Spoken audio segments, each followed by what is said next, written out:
Desde hace miles de años, las pirámides y la esfinge de Giza se alzan como guardianas de antiguos secretos. Albergan un mensaje que la humanidad ha olvidado hace mucho tiempo. Desvelar ese mensaje se ha convertido durante muchos años en la obsesión del ingeniero Robert Bauval, autor de numerosos éxitos internacionales.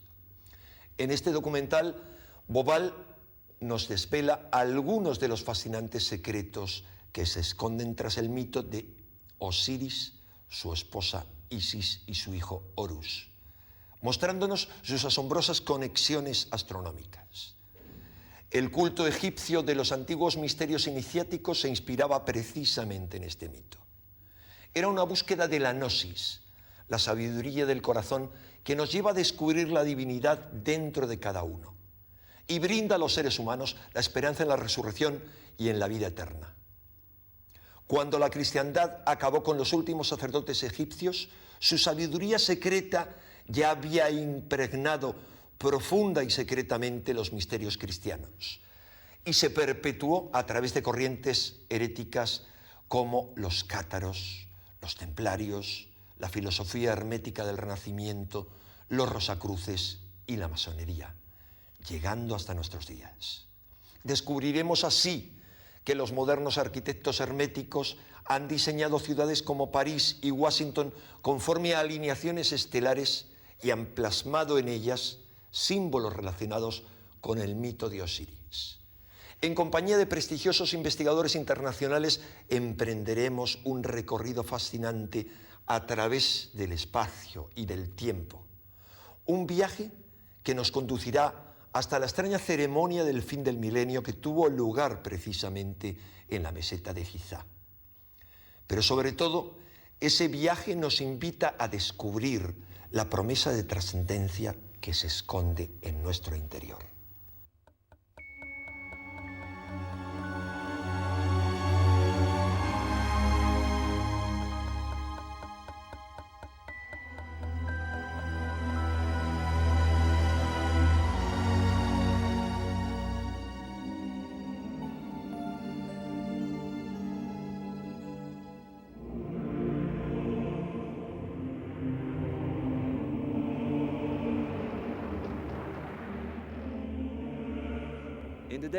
En tiempos muy anteriores a los faraones,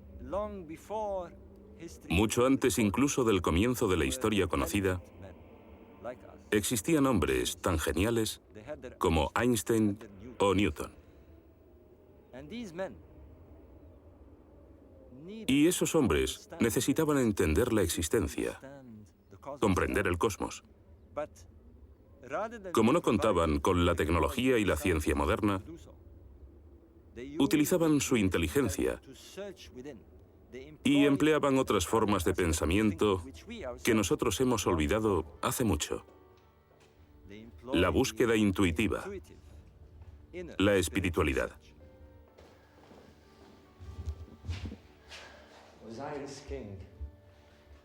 El rey Osiris.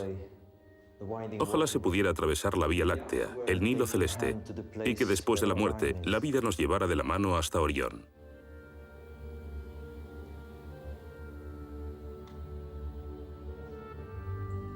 En el alba de la historia, 2500 años antes de Cristo, una civilización construyó los monumentos más grandes del mundo. 13 millones de toneladas de piedra fueron transportadas a través del desierto. ¿Por qué? ¿Qué les impulsó?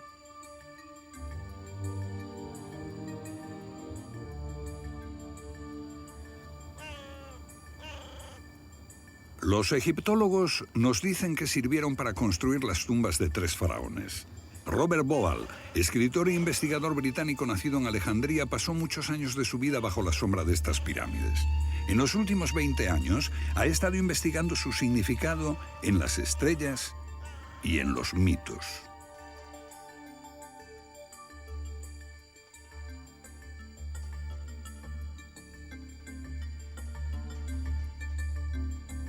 Al principio había oscuridad y un océano de caos. De allí emergió una colina y sobre esta se alzó el sol, Ra. Entonces el ave Bennu, el fénix, levantó vuelo y puso el mundo en movimiento.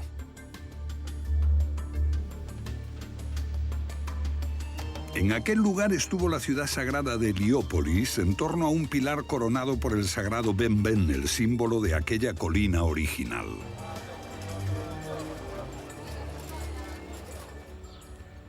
Esto es todo lo que queda de la ciudad de Heliópolis, en su momento la más sagrada del mundo antiguo.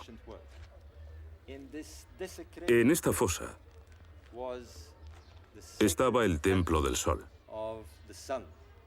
el Templo del Fénix. Aquí llegaron los sabios griegos, Platón, Pitágoras, Solón, para aprender de los iniciados egipcios. Heliópolis fue representada con este jeroglífico, un pilar coronado con una cruz. Los antiguos egipcios la llamaban Inú, la ciudad del pilar.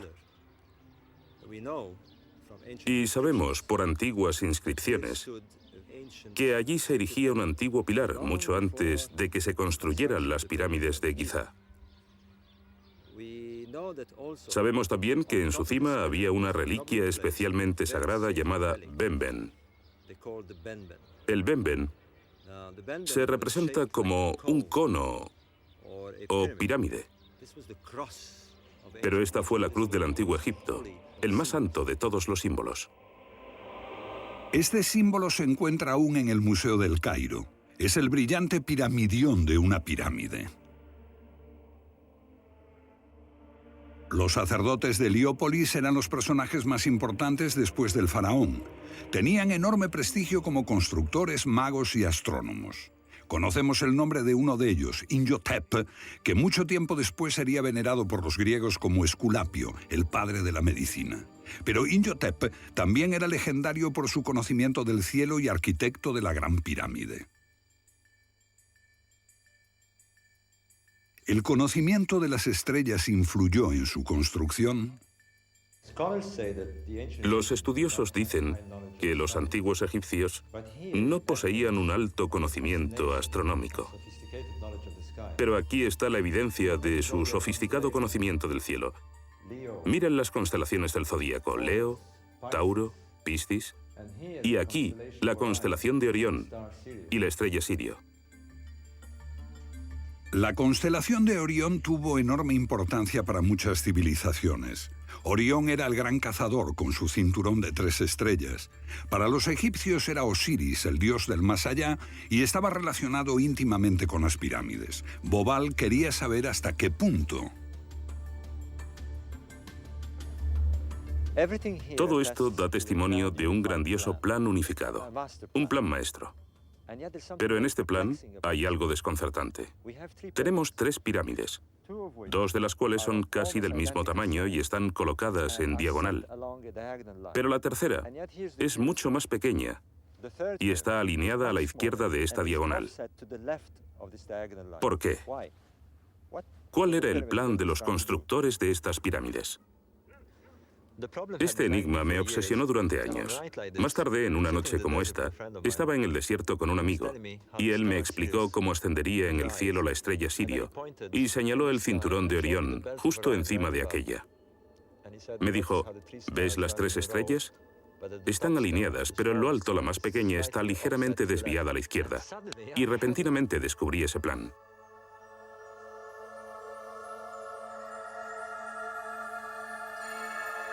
Bobal sabía que otras 2 pirámides cercanas tenían también nombres de estrellas. Lo que descubrió fue asombroso. Orión, el rey Osiris, estaba tanto en el cielo como en la tierra. Pero algo no encajaba.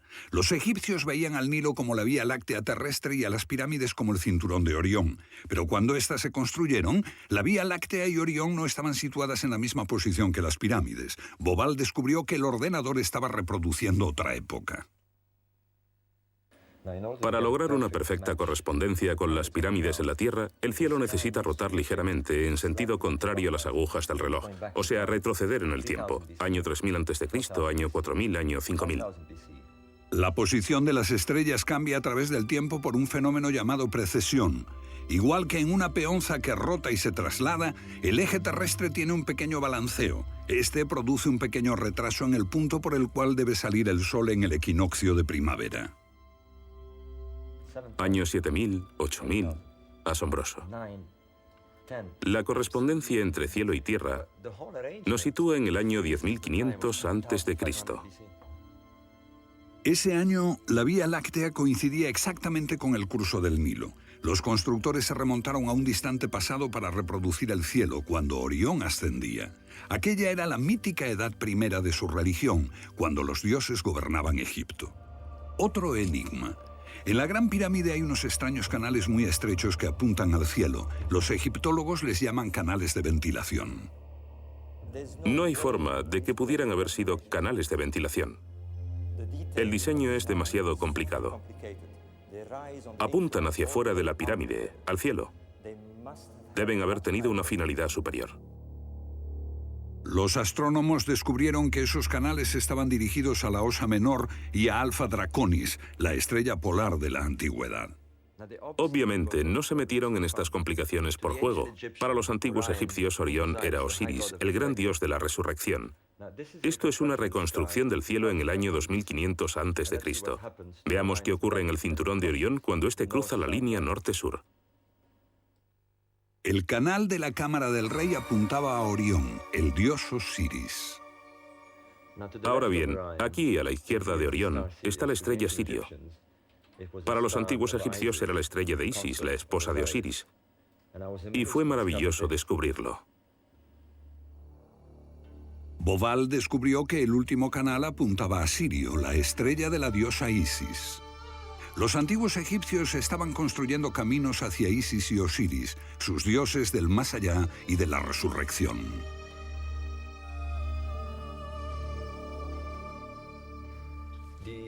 Los egipcios creían en una edad de oro cuando los dioses gobernaban la tierra. 4 niños salieron de las entrañas de la diosa del cielo. 4 humanos. 2 de ellos eran Isis y Osiris. Y fundaron el reino del tiempo primero. Lo llamaron Zep-Tepi. Fue una edad dorada. Los dioses trajeron el conocimiento y la civilización. El equilibrio entre el cosmos y la tierra era perfecto. Y la felicidad reinaba en el mundo.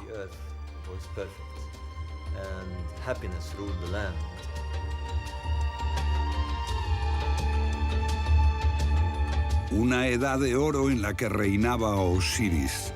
Pero Set, su hermano, sintió celos y lo mató. El mundo se hundió en el caos cuando Set cortó el cuerpo de Osiris en 14 trozos. La sangre y la oscuridad envolvieron Egipto.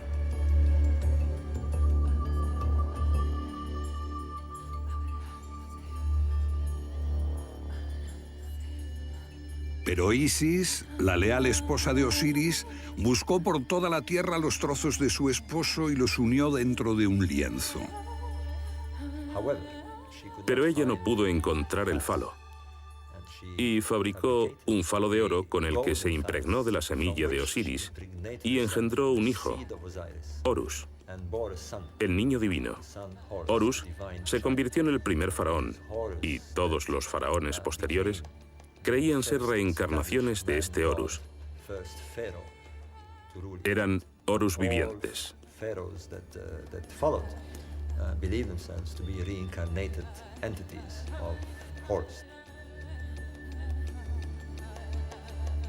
Horus, con cabeza de halcón, vengó a su padre, venció a Set.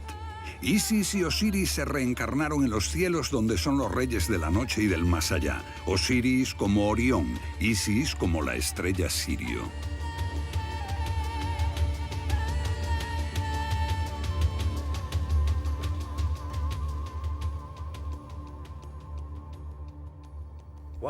No podemos olvidar la importancia de la estrella Sirio. Sirio era Isis, la que vivificaba Egipto. La estrella tiene un ciclo muy específico. Es la más brillante del hemisferio norte, la más venerada por los egipcios. Pero podía desaparecer. Durante un periodo de 70 días, Orión y Sirio no eran visibles. Este periodo de 70 días era también el tiempo de embalsamiento del difunto. Les llevaría 70 días realizar todo el ritual y, por lo tanto, es evidente que lo asociaban a la desaparición de las estrellas durante 70 días. 70 días de espera y luto, temiendo que la estrella volviese a nacer. Pero entonces, en un día mágico del solsticio de verano, 70 días después, la estrella resurgía en el horizonte por el este al amanecer, unos minutos antes que el sol. Y este destello, esta chispa, era la vida. La reaparición de la estrella era el momento culminante del culto egipcio. En esos mismos momentos, el Nilo aumenta por las lluvias monzónicas. La inundación del Nilo trae nueva vida a la tierra reseca.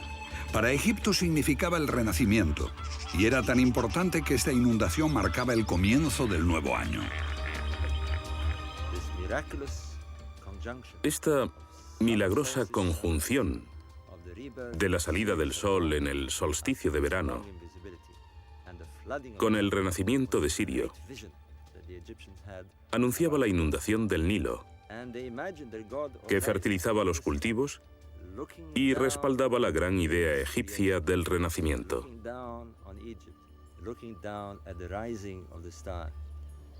Observando el cielo, se imaginaban a su dios Osiris contemplando su creación, contemplando a Egipto.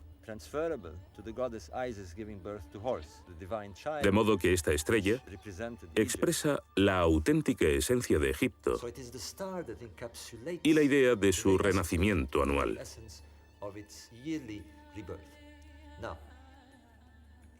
Tenemos así una madre divina, esta estrella del este. Curiosamente, el mismo concepto aparece 3000 años más tarde en un culto totalmente nuevo. Pero, ¿es realmente un culto nuevo?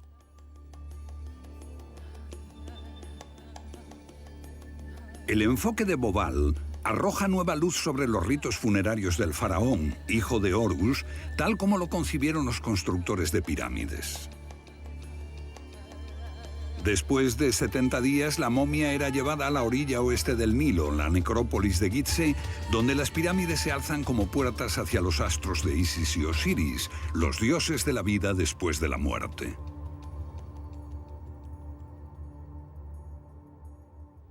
Les estoy llevando al interior de la tumba.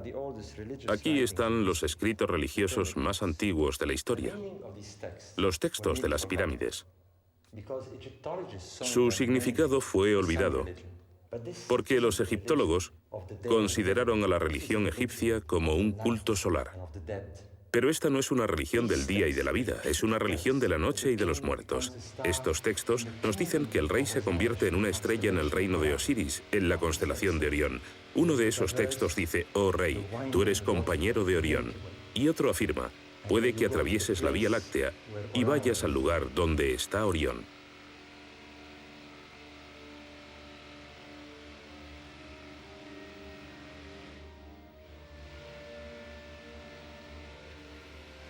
Cuando un faraón moría, su cuerpo era momificado y preparado como Isis había hecho con el de Osiris. Entonces, su alma podía ascender al cielo. Pero antes de esto, el monarca muerto tenía que asegurarse de que el poder divino había pasado a su hijo, el Horus viviente. Esto se conseguía en una ceremonia llamada apertura de la boca, en la que se empleaban instrumentos para abrir la boca de la momia y devolverle la vida.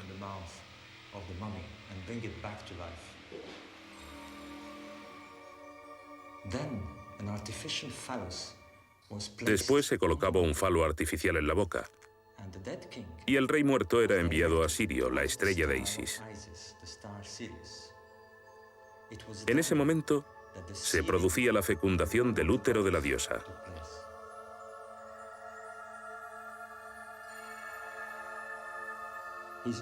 Como su misión terrenal estaba cumplida, el rey muerto podía partir al cielo. En efecto, lo que tenemos aquí es el restablecimiento de la resurrección del mito de Osiris, en términos estelares.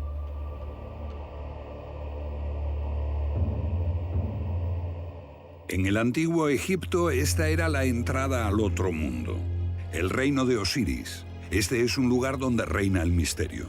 Hasta ahora, los científicos no han visto más que las tumbas de 3 faraones muertos, pero crece la certeza de que fue más, mucho más.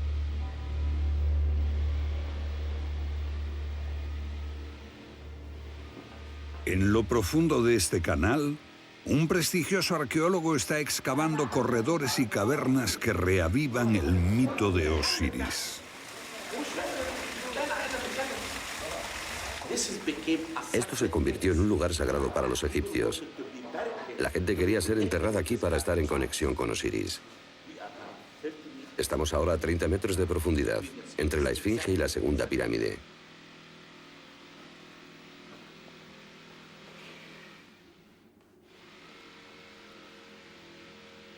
Hallamos restos de 4 pilares como este. Dentro hay agua. Bajo el agua hay un sarcófago. Sobre el sarcófago esta tapa. Cuando miré dentro del sarcófago no encontré nada, pero ¿por qué? Osiris no está aquí, pero su espíritu simbólicamente sí. Ellos lo veían como la tumba de Osiris, y esto es realmente un cenotafio simbólico de Osiris, y es único. Se convirtió en una leyenda porque mucha gente poseía una pequeña estatua del dios hecha de madera, con la erección.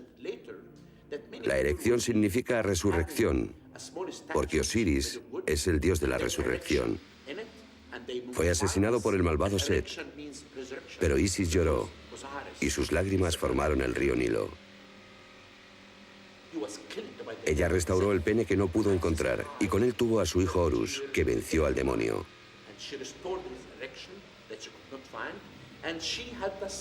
Este mito construyó la civilización egipcia.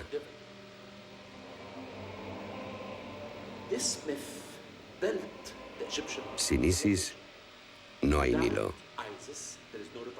El Nilo fertiliza la tierra. Y sin Nilo no existe Egipto. El relato también nos dice que el demonio tiene que ser derrotado siempre.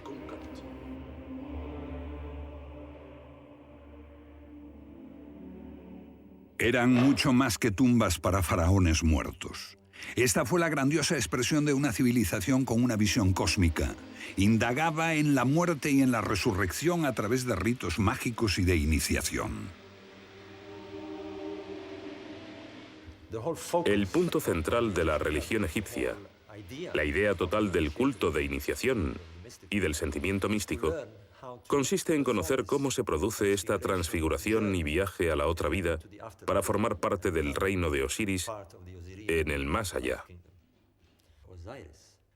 Osiris es la constelación de Orión. Ellos lo llamaban Sahu, un extraño nombre que significa convertirse en un ser astral. Le pusieron este nombre a la momia. Las hemos llamado momias, pero en el antiguo Egipto su nombre significaba convertirse en Sahu. Transformarse en Sahu era convertirse en momia, pero también en una entidad espiritual. Fundirse con Orión. Del mismo modo decimos unirse a Cristo o hacernos uno con Cristo después de la muerte. ¿Eran las pirámides de Gizeh un intento de alcanzar la vida más allá de la muerte? Las nuevas teorías ganan terreno. Eran un modelo real en la Tierra de esa región del cielo a donde se espera que viaje el alma. De modo que este era un lugar de iniciación, un lugar de preparación en los misterios sobre qué espera más allá de la muerte.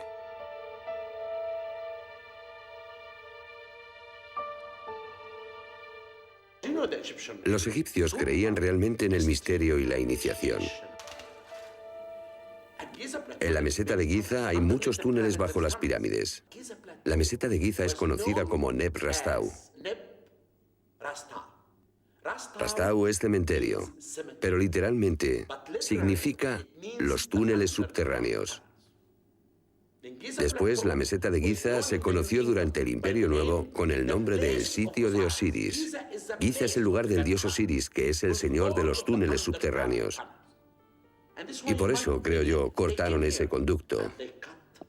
¿Y ese conducto se dirige a la Gran Pirámide o no? Es posible que haya muchísimo trabajo para los arqueólogos. ¿Qué hay bajo la Esfinge, donde los sismógrafos detectaron varias cavidades? ¿Ocultan secretos sobre los orígenes más remotos de la civilización? ¿La gente era iniciada aquí en los misterios de lo que nos espera a todos? Creo que ellos se proponían, ante todo, adquirir experiencia en la vida, ejercer un efecto transformador en su existencia, de la que emergían más fuertes y más preparados para este viaje terrible que debían realizar después de la muerte.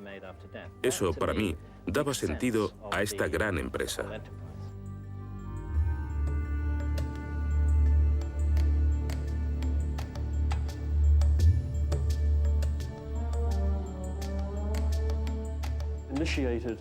Eran iniciados en los misterios del silencio y la quietud. Pero estaba prohibido hablar de ello, y por extraño que parezca, nadie lo hizo. Todo lo que sabemos es que atravesaban los umbrales de la muerte.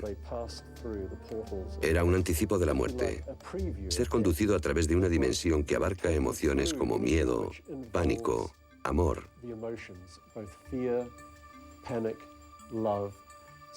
Simplemente se trataba de empujar a un individuo hasta un punto en que se abra a todo aquello que en realidad no es él. De modo tal que pueda emerger el auténtico yo que subyace tras la personalidad social. Un lugar donde los hombres pueden estar junto al Dios.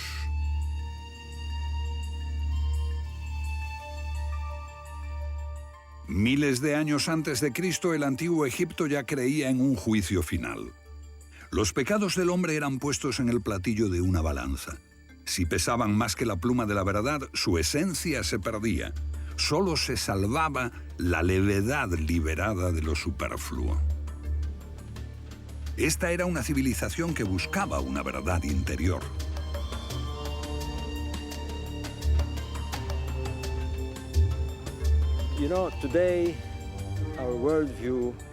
La visión del mundo de nuestros científicos nos dice que la verdad está fuera y que tenemos que buscarla fuera. Pero los antiguos egipcios decían que la verdad estaba en el interior de cada uno y su búsqueda era hacia adentro. Ellos creían que en el individuo vive la chispa de la divinidad. Y para aprender a expandir esa llama interior, para alcanzar la plena madurez, tenían que hablar con su propio interior en un lenguaje que llamaban el idioma de los dioses. Veamos cómo percibían ese lenguaje. Si somos parte del cosmos, debemos comunicarnos con este. Y ellos lo hacían sintiendo, captando mensajes del viento, de las estrellas, la luna, la fertilidad de la tierra, el nacimiento de sus hijos. Este es el lenguaje de la naturaleza, el lenguaje del cosmos. En algún momento comenzaron a entender que se podía codificar en símbolos este lenguaje. Se podía simbolizar el principio cósmico. Este es el principio de la escritura sagrada. Así se inventaron los jeroglíficos. Su invención proviene de los dioses.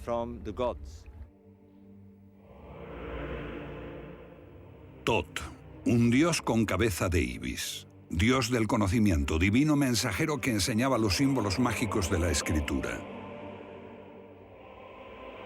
Tot fue quien inició a Isis en la magia de la resurrección. El francés Champollion descifró el jeroglífico con esta piedra roseta, pero no hizo justicia a la magia de Tot. Nosotros, con nuestro alfabeto fonético de 26 letras, solo estamos arañando la superficie. Los egipcios desarrollaron un sistema mejor. Tenían 780 letras en su escritura y estudiaban cada una de ellas.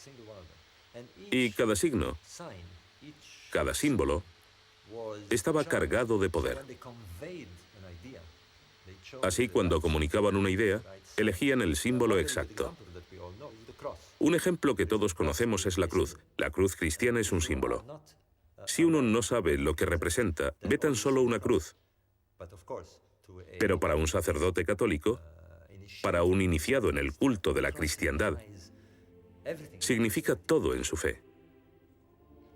Los jeroglíficos son la ventana detrás de la cual se halla un poderoso culto de iniciación.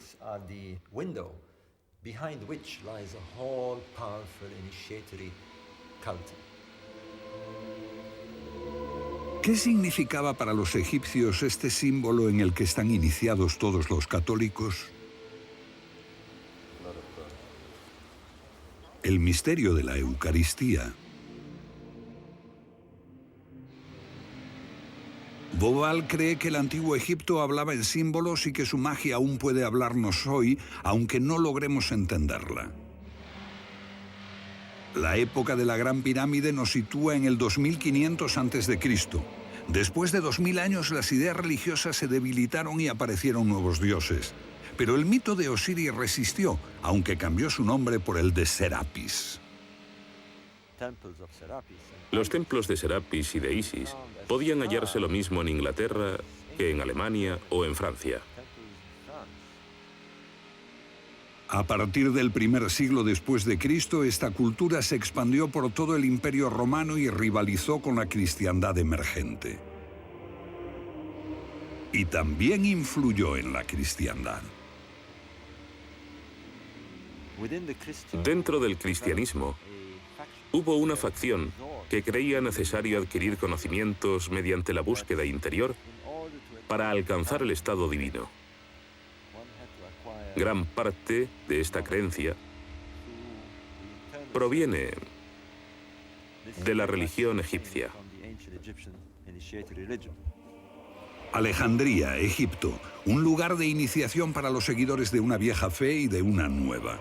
Aquí vinieron los primeros cristianos a buscar la gnosis, el conocimiento mediante la iniciación, para buscar al Dios dentro de uno mismo como una verdad interior.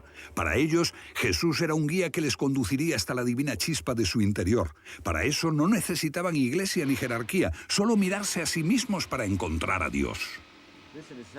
En un sentido, esto representa el otro mundo. Las tenebrosas regiones donde los iniciados se ponen en contacto con las divinidades. Es la luz penetrando en la oscuridad para alumbrar el camino del más allá. Los portales de la inmortalidad que conducen a una vida futura, después de la muerte. Por lo tanto, los iniciados debían llegar aquí en absoluta oscuridad, quizá sin ninguna antorcha, y aquí se impregnarían del alma del lugar y se encontrarían en una particular posición. Habían alcanzado el punto donde es posible ir de la vida a la muerte y luego al renacimiento. Estas gentes fueron los primeros cristianos y el eslabón entre el culto mistérico de los antiguos egipcios y la religión agnóstica. La religión agnóstica es, en cierto sentido, el culto mistérico del antiguo Egipto, cristianizado.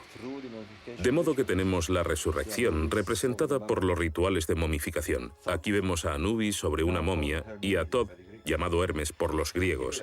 Estamos aquí en el siglo II después de Cristo y vemos a los primeros cristianos haciendo rituales propios del antiguo Egipto, presentando la pluma de la verdad, el símbolo de la verdad, a la divinidad. En este tiempo, el cristianismo primitivo no había formado aún su iconografía y sus mitos. Elaboró la cristiandad sus mitos. De los 4 evangelios hay uno que formuló la idea de la natividad y la imagen de María como sagrada madre de un niño divino, Jesús. Y curiosamente relaciona el relato con Egipto, el Evangelio de Mateo. El Evangelio de Mateo es único por 3 motivos relacionados con la historia de la Navidad. 1. Los magos. Vinieron de Oriente y seguían a una estrella. El segundo, la estrella de Oriente, El tercero, la Sagrada Familia huyendo a Egipto para salvar al niño de Herodes y yendo a refugiarse en Heliópolis.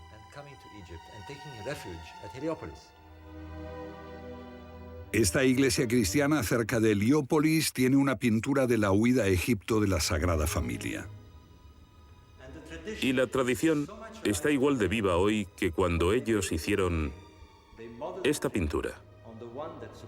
Dibujaron el árbol bajo el que supuestamente descansó la Sagrada Familia. Esta historia solo aparece en el Evangelio de Mateo. Ahora sabemos que el Evangelio de Mateo se escribió en Alejandría, en Egipto. Pero, ¿qué tenía el autor en mente?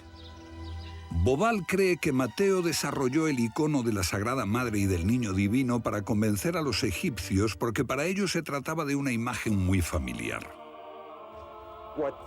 El icono más importante del culto religioso del antiguo Egipto es sin duda esta diosa Isis con el niño Horus en su regazo. Los cristianos tratan de extender aquí una nueva religión, un nuevo culto entre gente que creyó durante 3 milenios que el niño divino era el hijo de Isis. De hecho, en cierto sentido, se secuestró el mito estelar de Isis y Horus, y la estrella Sirio se insertó en la mitología cristiana. Los antiguos creadores del incipiente culto cristiano introdujeron el mito de Isis en su nueva religión. Utilizaron un astro, la estrella de Oriente o de Belén. ¿Pudo ser esta Sirio, la antigua estrella de nacimiento divino para los egipcios? Después de 3000 años, por el fenómeno de la precesión de los equinoccios, fue cambiando el tiempo de la salida y la puesta de Sirio. Cuando nació Jesús, Sirio aparecía en torno al solsticio de invierno, no en el solsticio de verano, como en el antiguo Egipto, sino en torno al 25 de diciembre, para ser precisos, justo después de la puesta del sol. Sabemos que judíos y cristianos celebraban el cambio del día al anochecer, no al amanecer como los antiguos egipcios. El 25 de diciembre veían salir la constelación de Orión y Sirio se asomaba por el horizonte. Era la misma imagen con que los antiguos egipcios celebraron durante miles de años el nacimiento del niño divino Horus, el Dios Hijo. ¿Pudo ocurrir que la estrella de la Navidad se tomase de un antiguo mito y se introdujera en la nueva religión cristiana? Guiados por la estrella, ¿los Reyes Magos fueron concebidos para coincidir con el antiguo mito egipcio? La constelación de Orión, con 3 brillantes estrellas formando el cinturón, se asomaría anunciando el nacimiento de Sirio. Pero es solo Mateo quien menciona a los 3 magos en su Evangelio. ¿Podría explicar esto por qué las 3 estrellas del cinturón de Orión fueron identificadas con los 3 Reyes Magos? Es evidente, si se estudian juntos el mito y la historia, que quienes lo escribieron veían a Isis como la madre de Jesús. Después desarrolló una identidad propia como María y se quitó la parte que tenía de Isis. Pero sin duda al principio era Isis. Estas imágenes míticas están vivas y evolucionaron y cambiaron. Nada puede ser estático y nada puede ser dicho de una sola forma y solo una vez.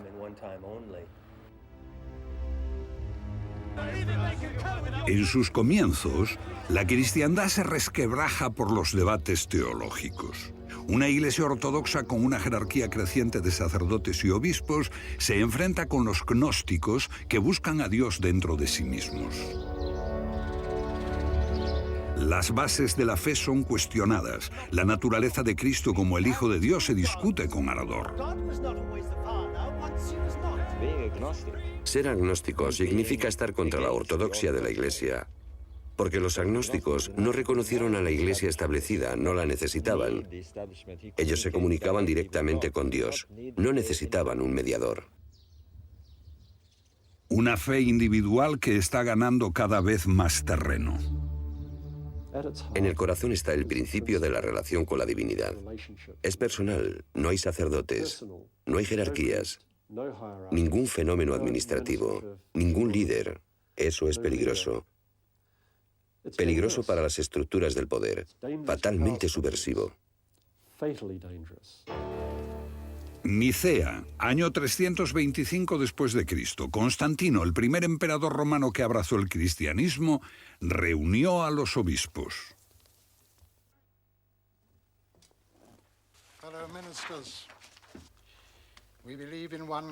Como estadista optó por la ortodoxia y el apoyo a su poderosa jerarquía.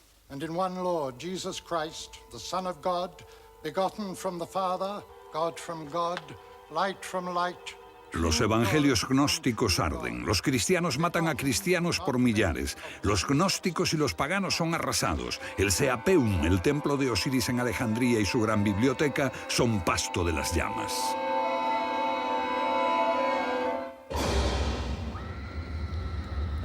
Y lo que reemplazó al sistema de conocimiento y a la gnosis fue la fe ciega, que al final lleva hacia los monjes y ascetas y a la sequedad de una institución que impuso a la población sus doctrinas y dogmas.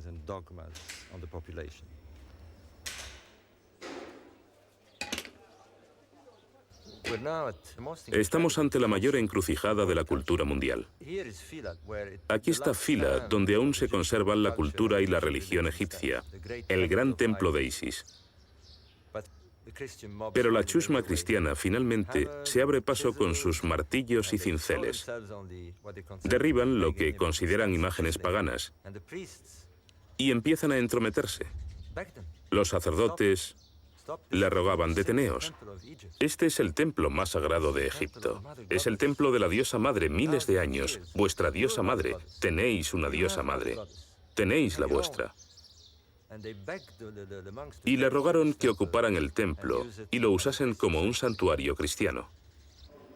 Y así, en una desesperada súplica para salvar el culto de Isis, los sacerdotes egipcios se hacían a un lado y dejaban que la nueva religión absorbiese su iconografía y sus símbolos. A finales de la antigüedad, los últimos supervivientes ocultaron de los perseguidores sus evangelios y la antigua filosofía.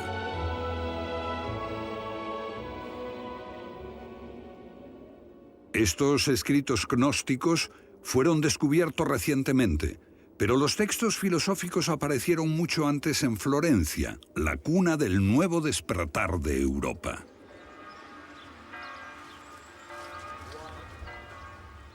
En 1460, un monje envió a Cosimo de Medici un montón de libros. Resultaron ser la Hermética, las palabras perdidas de Hermes Trimegisto, el Tod egipcio. Cosimo le pidió a su traductor Marsilio Ficino que dejase de lado a Platón y tradujese de inmediato los textos herméticos. Una bomba intelectual estaba a punto de estallar. De pronto, la sabiduría egipcia surgió ante la conciencia europea y se convirtió en algo sumamente importante. Y en los 200 o 300 años posteriores inspiró el arte europeo, el esfuerzo intelectual, el pensamiento, la filosofía y el saber en general. Bajo el corpus hermeticum subyace el poder del simbolismo. Esos símbolos no son solo algo por lo que se reconoce a alguien o un eslogan publicitario. Significan algo mucho más profundo. Ellos creían que el símbolo podía conducirles a la iniciación. El hermetismo se hizo tan popular que incluso el Papa Borgia decoraba sus apartamentos en el Vaticano con escenas de Osiris, Isis y Hermes Tod, imaginadas por pintores del Renacimiento. Aquí la religión insinuaba que contenía una verdad más antigua que algunos consideraban más sabia que la de Moisés y la Biblia. La Catedral de Siena muestra esta imagen de Hermes Trimegisto, el dios Tot, entregando la sabiduría de Egipto, y el fénix de la creación y la antigua Heliópolis. Los papas esparcen por toda Roma símbolos de la antigüedad y obeliscos egipcios.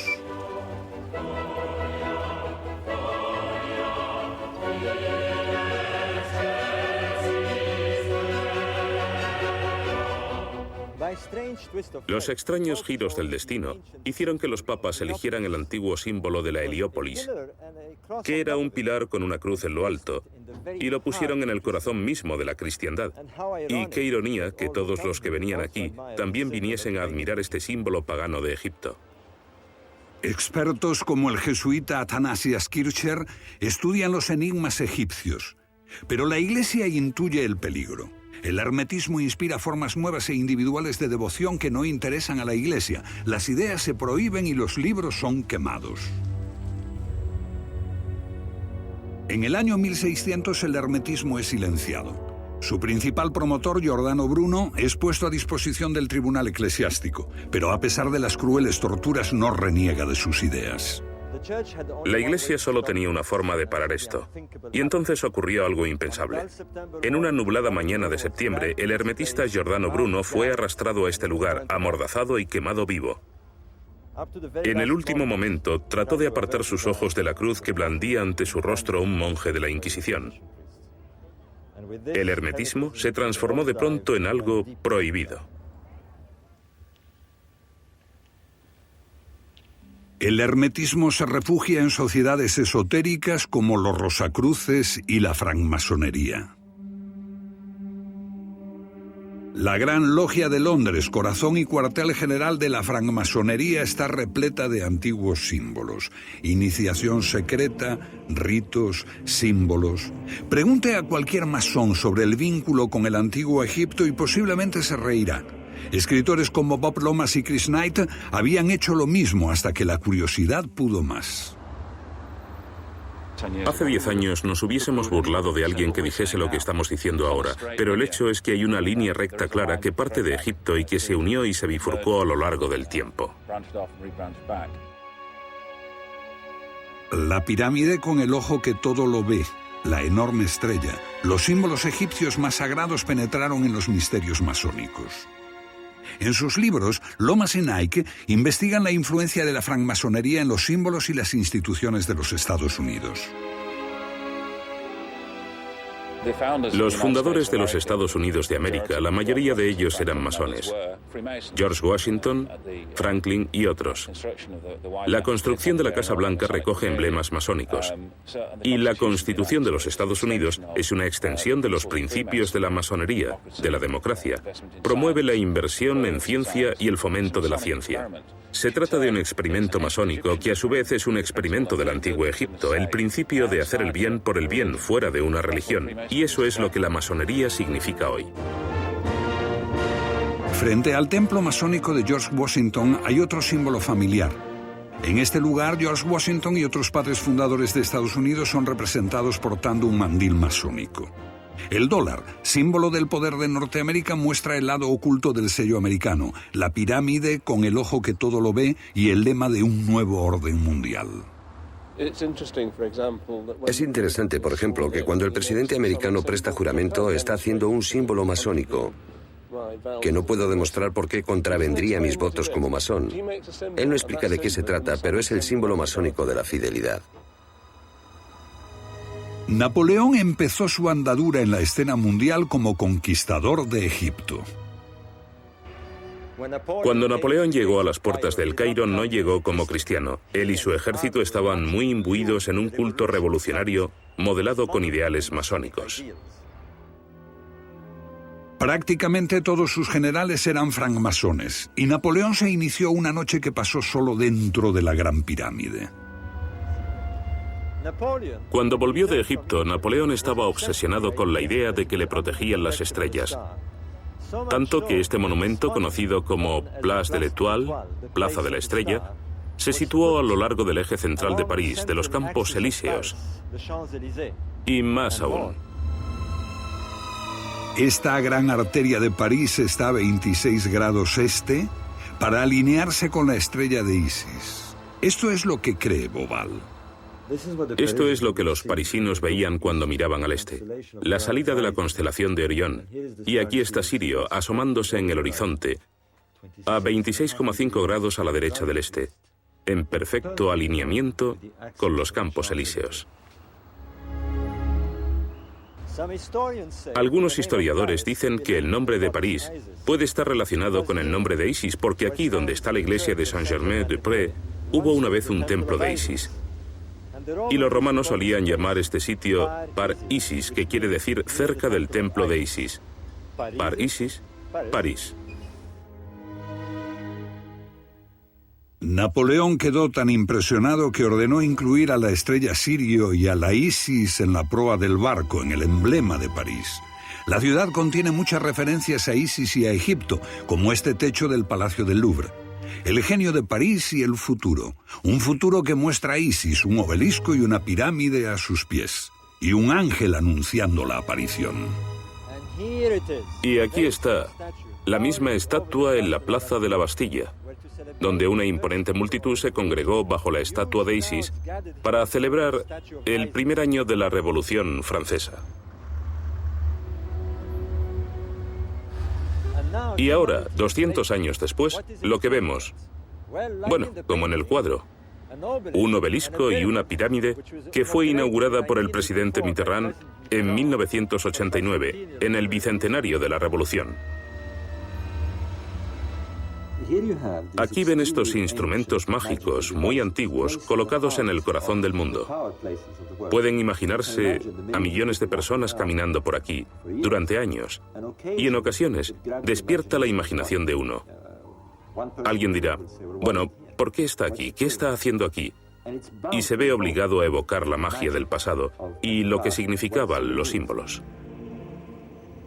Símbolos que contienen, como los jeroglíficos, muchos significados.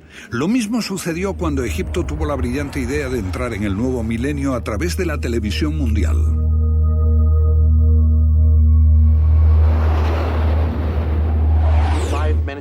Cinco minutos antes de las 12 de la noche, un helicóptero llegará con el piramidón y lo pondrá en la cima de la pirámide. Ustedes tendrán que imaginárselo, el momento más emocionante de la historia. Ese piramidón había estado perdido durante muchos miles de años. Parecía un maravilloso recurso para promover Egipto, pero simbolizaba mucho más que eso. Se ha sugerido que, aparte de ser un símbolo masónico, representa el tiempo en que los ideales masónicos inaugurarían un nuevo orden mundial. Es lo que se dice en el billete de $1 estadounidense, que hay un nuevo orden mundial que llega.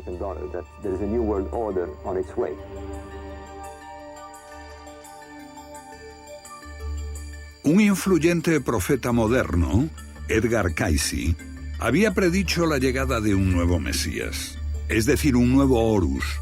Por primera vez en miles de años, Sirio, la estrella de Isis, aparecería al acabar el año por encima de la pirámide. Los antiguos egipcios representaban a Isis con dos símbolos, una estrella sobre un triángulo.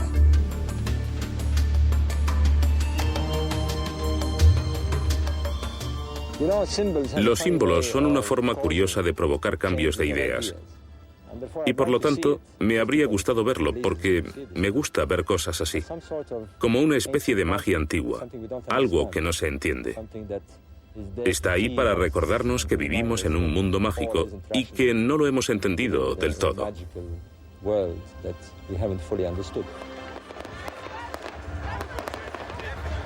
Pero Egipto celebró el milenio sin la televisión mundial. La prensa radical islámica condenó ferozmente el evento como un complot capitalista y un golpe de la francmasonería. Y la fiesta acabó sin el piramidón. Pero, ¿por qué estos símbolos del pasado todavía nos conmueven tanto? Egipto es importante, no porque sea el único lugar del mundo donde ocurrieron cosas importantes, sino por la escenografía. Uno podría decir, nos sorprende y nos recuerda que la humanidad hizo cosas fantásticas y tuvo experiencias místicas que fueron decisivas para su supervivencia. Y queremos volver a conectar con esas vivencias. Y creo que existe un enorme deseo de hacerlo en nuestro tiempo. La meseta de Giza, esta expresión de la religión de Osiris y de Isis, existía antes del cristianismo. Nació para perdurar y quizá sobreviva a la cristiandad.